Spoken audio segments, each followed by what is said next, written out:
how you feel about James Harden requesting a trade was kind of Hmm. backfired because nobody in the league really wants James Harden at this stage of his career, at least for 35 mil. I think the thing for James is like James has proven he can be on the ball. He's proven that he can be off the ball throughout his career. Right now, I think all the teams are focused on the mileage that James Harden has had as a player. It has nothing to do with his skill, his attitude, or anything like that. James Harden has just had a lot of miles from OKC to coming off the bench, and then you get to Houston, and James Harden's like offensive usage rate was insane. And you talk about all those years in Houston, and you finally get out, you go to Brooklyn, which you had the injuries, that plagued that whole situation personally. Yeah. Because I think if those guys were healthy, it was a no-brainer that that was a championship team.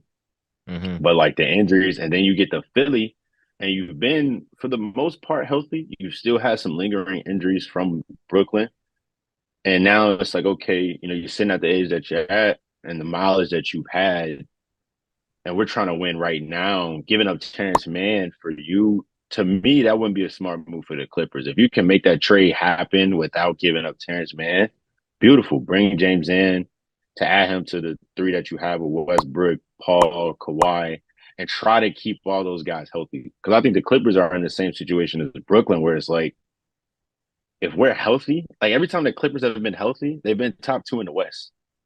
Yeah, they need to stay healthy. And that's their biggest thing. They just got to stay healthy. So it's a question for the Clippers of just bringing James in, help us all around. Is that another injury risk that we have and have to pay for? Mhm. And I think that's why in that situation that makes it tough for James. Considering that's a desired place that he wants to be. So where you see him ending up?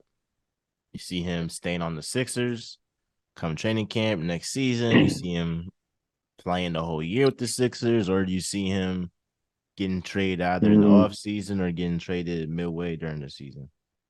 I think for James, James has the leverage because he just came off a great statistical year. So he's in a great position. I think for James, the biggest thing is he wants to be on a contender. So whether that's, starting the season with the Sixers and showing like, hey, like I'm Miles is good. I'm good. I'm healthy.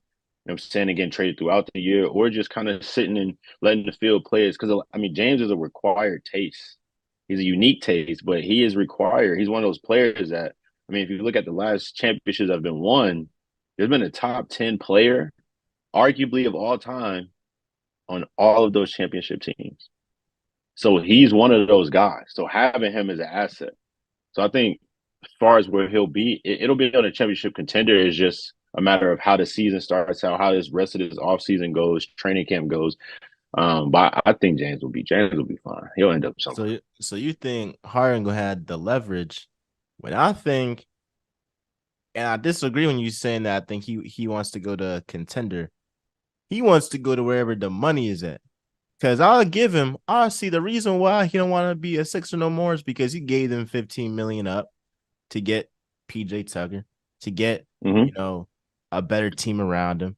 And Great so business move. I could see why he's like, all right, I done gave up 15 mil. I was about to make $47 million. I put up and I made like 32, whatever. I expect y'all to Hmm. take care of me. His boy, Daryl Morey, take care of him. Then he was Hmm. about to test the free agent market, and I was pretty sure he was going to go to Houston, or he was trying to go to Houston. What did they do? They gave a 43 mil to Fred Van Fleet. I'm That was like, a if I'm smart James move for Harden, I'm them. thinking to myself, I'm better than this guy.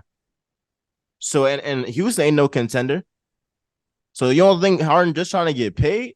I think yeah, at this stage, like Mm. accepted my fate. I ain't gonna win no chip. I'd rather just get paid.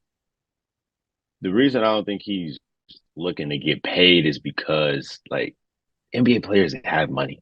Like they have money. Now, does their contracts matter? Absolutely. Do you want to get the biggest out that you can get? Absolutely. But they have money. And at this stage of his career, it's not about money for him. It's about being in a situation that fits his game, where he's able to enjoy life. I think that's a big thing for James Harden. Being in a place where he's able to enjoy life outside of the games and practices and workouts that he does for basketball. I think that's a big thing, which is why I think Houston is so attractive to him because James Harden in Houston, yeah, man, Hey, he a legend in the Yeah, city. When James Harden touched James down in Hardens. Houston, you know it's up. You know what I'm It's gonna saying? be us We up. hey, we went to the private bowling alley. You know what I'm saying? I'm Yeah. just hey, James Harden and man in Houston. So I think that's a big thing for James when it comes to like his whole like situation is where can I win a chip? Where can I feel the most comfortable, like, with the organization that I'm with? And then how can I enjoy life outside of basketball? And I think that's why the places that you notice all the places that he's mentioned are places where he believes he can enjoy life. Houston, LA, like those are cities and places where James Harden can have fun when it's not about getting 20 and 10.